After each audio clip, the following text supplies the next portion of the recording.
Julia Child, and welcome to the French Chef. Now, undoubtedly, a lot of you know we have been in isolation, and as you can see, I haven't been to the salon. My coif is rather unruly, but I am wearing my Corona crown.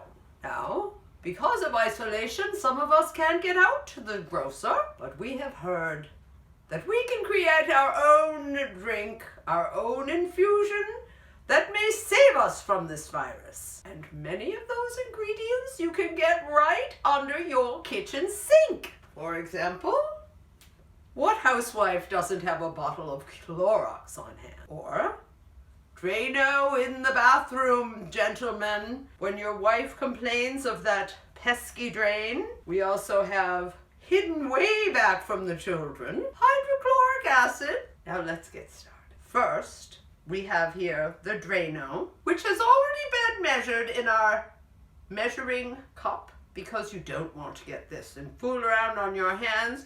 You can take your skin off. However, we have also heard heat gets rid of the virus. So let's ingest some, shall we? Ooh, put a few drops, not too much, not too much. You burn your tongue off. And then, of course, oh, speaking of heat, I've also heard that ultraviolet can also get rid of the virus, but we want to make this a festive occasion. So we have our Tabasco and we have our Drano mixed in with the Tabasco. And now for a special treat, hydrochloric acid all by itself could be boring.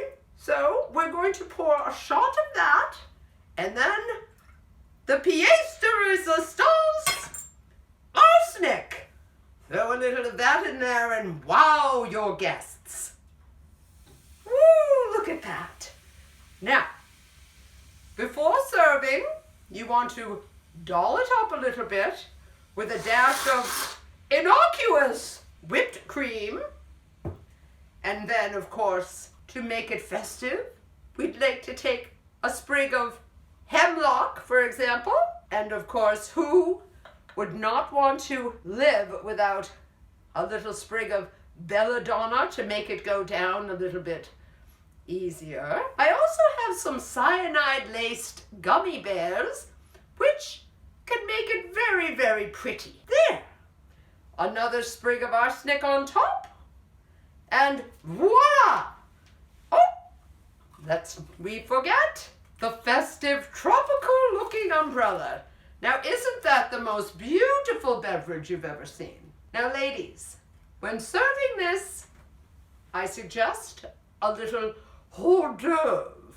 And here I have prepared some chocolate-covered nails, which go lovely with the celery dotted thumbtacks. Isn't that lovely? And again, arsenic can come into play with your little strainer. Just flour that up a little bit like that, and your guests will be wowed to tears. I prepared one for myself. Let's see how it goes. Down